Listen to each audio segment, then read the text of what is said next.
اور دین میں پھوٹ نہ ڈالو۔ حضرت علی مرتضیٰ کرم اللہ تعالی وجہ الکریم نے فرمایا، جماعت رحمت ہے اور فرقت عذاب ہے۔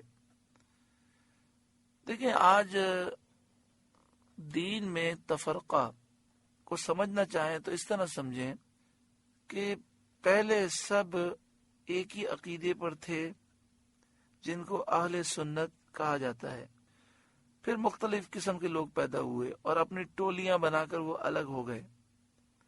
جیسے انگریزوں کے دور میں بہت سے فرقے پیدا ہوئے، مثلا ایک فرقہ وہ پیدا ہوا جو اپنے آپ کو قادیانی، مرزائی، احمدی کہتا ہے۔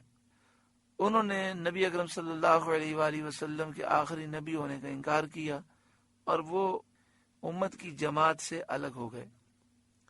ایک فرقہ وہ ہے جسے پرویزی کہتے ہیں، انہوں نے احادیث طیبہ کا انکار کیا، انہوں نے کہا ہم صرف قرآن کو مانیں گے، اور اس طرح یہ امت کی جماعت سے الگ ہو کر پرویزی گروپ بنا لیا۔ اسی طرح دیوبندی ہیں، وہابی ہیں، تبلیغی ہیں، شیعہ ہیں، جو اہل حق سے نکل کر انہوں نے ٹولیاں بنائی۔ تو اہل سنت کے معنی یہ ہے کہ قرآن و حدیث اور رسول اللہ اور صحابہ کرام اور اولیاء کے طریقے پر چلنے والی جماعت، یہ جماعت انشاءاللہ قیامت تک قائم و دائم رہے گی، اور لوگ اس سے نکل کر گمراہی کی طرف جاتے ہیں اور وہ جہنم کا راستہ اختیار کرتے ہیں۔ دعا کریں اللہ تعالیٰ درست عقیدے پر قیامت تک مسلمانوں کو ثابت قدمی عطا فرمائے، ہماری نسلوں کو بھی کفر سے اور گمراہی سے اللہ تعالیٰ محفوظ فرمائے۔ خلاصہ یہ ہے کہ دین کے اصول میں تمام مسلمان، خواہ وہ کسی عہد یا کسی امت کے ہوں، یکساں ہیں۔ ہر دور میں دین اسلام کے بنیادی اصول یکساں تھے، ان میں کوئی اختلاف نہیں۔ البتہ احکام میں، شریعت میں، شرعی مسائل میں امتیں جداگانہ ہیں اپنے احوال و خصوصیات کے اعتبار سے۔ جس امت کے لیے شرعی مسائل میں جو ان کی ضرورت تھی، اللہ تعالیٰ نے وہ احکام نازل کیے، اور نبی اکرم صلی اللہ علیہ وآلہ وسلم کو وہ شریعت عطا فرمائی جو قیامت تک آنے والے لوگوں کی ضروریات کے عین مطابق ہے۔ چنانچہ اللہ تعالیٰ فرماتا ہے، لِكُلٍّ جَعَلْنَا مِنْكُمْ شِرْعَةً وَمِنْهَاجًا، تم میں سے ہر ایک کے لیے ہم نے شریعت الگ بنائی، راستہ الگ بنایا۔ آگے ارشاد فرمایا، کبر علی المشرکین ما تدعوہم الیہ، مشرکوں پر بہت ہی گرا ہے، بھاری ہے وہ جس کی طرف تم انہیں بلاتے ہو۔ اے محبوب، آپ انہیں کہتے ہیں بتوں کو چھوڑ دو اور توحید اختیار کرو، یہ بات مشرکوں پر بہت بھاری ہے۔ اللہ یجتبی الیہ من یشاء، اور اللہ اپنے قریب کے لیے چن لیتا ہے جسے چاہے، اپنے بندوں میں سے اسی کو توفیق دیتا ہے، جسے اللہ چاہتا ہے اسے اپنا قرب دیتا ہے۔ وہ یہدی الیہ من ینیب، اور اپنی طرف راہ دیتا ہے اسے جو رجوع لائے اور اللہ کی اطاعت قبول کرے۔ وما تفرقوا الا من بعد ما جاءهم العلم بغیا بینہم، اور انہوں نے پھوٹ نہ ڈالی مگر بعد اس کے کہ انہیں علم آ چکا تھا آپس کے حسد سے۔ یعنی اہل کتاب نے اپنے انبیاء علیہ السلام کے بعد جو دین میں اختلاف ڈالا اور یہ فرقے فرقے ہو گئے کہ کسی نے توحید اختیار کی اور کوئی کافر ہو گیا، کوئی توحید کا منکر ہو گیا، کوئی حضرت عیسیٰ علیہ السلام کو اللہ کا بیٹا کہنے لگا، خدا الہ معبود کہنے لگا، کوئی حضرت عزیر کو اللہ کا بیٹا، خدا الہ اور معبود کہنے لگا۔ وہ اس سے پہلے جان چکے تھے کہ اس طرح اختلاف کرنا اور فرقے فرقے ہو جانا گمراہی ہے، لیکن اس کے باوجود انہوں نے یہ سب کچھ کیا،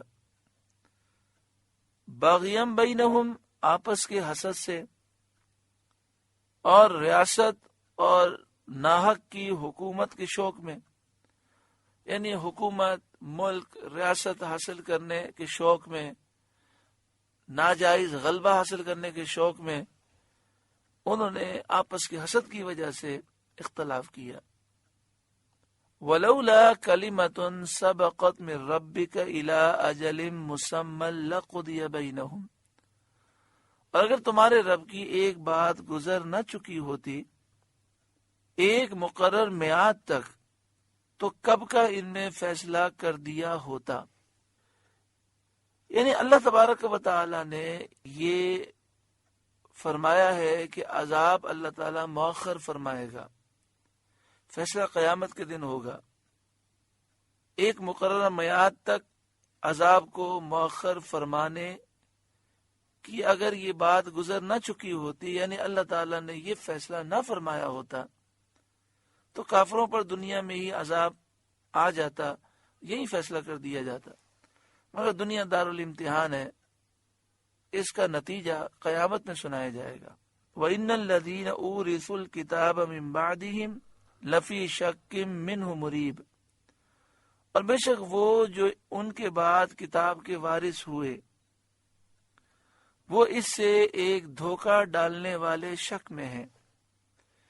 یعنی یہودی اور عیسائی جو توریت انجیل کے وارث ہوئے وہ اپنی کتاب پر مضبوط ایمان نہیں رکھتے اور ایک ایسے شک میں مبتلا ہیں جو انہیں دھوکے میں ڈال رہا ہے۔ یا یہ مطلب ہے کہ وہ قرآن پاک کی طرف سے یا سید عالم محمد مصطفیٰ صلی اللہ علیہ وآلہ وسلم کی طرف سے شک میں پڑے ہیں۔ فَلِذَلِكَ فَادْعُ، تو اسی کے لیے بلاؤ، یعنی ان کفار کے اس اختلاف کی وجہ سے انہیں توحید پر متفق ہونے کی دعوت دو، اور انہیں کہو کہ توحید الہی پر متفق ہو جاؤ۔ اگر یہودی یہ مان لے کہ اللہ کے سوا کوئی خدا نہیں اور حضرت عزیر علیہ السلام اللہ کے بیٹے نہیں، خدا نہیں، الہ نہیں، اور عیسائی یہ مان لے کہ حضرت عیسیٰ علیہ السلام اللہ کے بیٹے نہیں، خدا نہیں، الہ نہیں، معبود نہیں، تو یہودیت اور عیسائیت کا نظریہ ختم ہو جاتا ہے۔ وَاسْتَقِمْ كَمَا أُمِرْتَ، اور ثابت قدم رہو جیسا تمہیں حکم ہوا ہے۔ دین پر ثابت قدم رہو اور دین کی دعوت دینے پر ثابت قدم رہو، کوئی مانے یا نہ مانے تم دین کی دعوت دیتے رہو۔ وَلَا تَتَّبِعْ أَهْوَاءَهُمْ، اور ان کی خواہشوں پر نہ چلو۔ وَقُلْ، اور کہو، آمنت بما انزل اللہ من کتاب، کہ میں ایمان لایا اس پر جو کوئی کتاب اللہ نے اتاری، یعنی اللہ کی تمام کتابوں پر میں ایمان لایا، کیونکہ متفرقین بعض پر ایمان لاتے ہیں، بعض سے کفر کرتے ہیں۔ یہودی، عیسائی اور بہت سے ایسے کفار ہیں کہ جو کسی کتاب کو مانتے کسی کا انکار کرتے ہیں، کسی نبی کو مانتے کسی کا انکار کرتے ہیں۔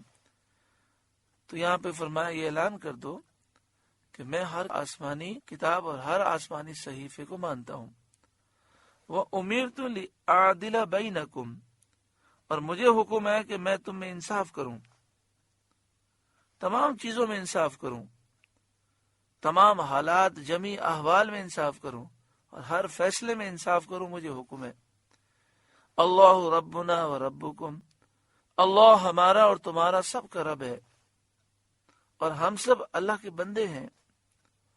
لنا اعمالنا ولکم اعمالکم، ہمارے لیے ہمارا عمل، تمہارے لیے تمہارا عمل، ہر ایک اپنے عمل کی جزا پائے گا، یعنی نیک عمل کا ثواب پائے گا، جس نے کفر کیا وہ اس کا عذاب پائے گا۔ لا حجت بیننا و بینکم، کوئی حجت نہیں ہم میں اور تم میں، کیونکہ حق ظاہر ہو چکا۔ صد الافاضل مولانا نعیم الدین مراد آبادی علیہ رحمہ لکھتے ہیں تفسیر خزائن العرفان میں، وَهَذِهِ الْآيَةُ مَنْسُوخَةٌ بِآيَةِ الْقِتَالِ، یہ آیت جہاد کی آیت سے منسوخ ہو گئی۔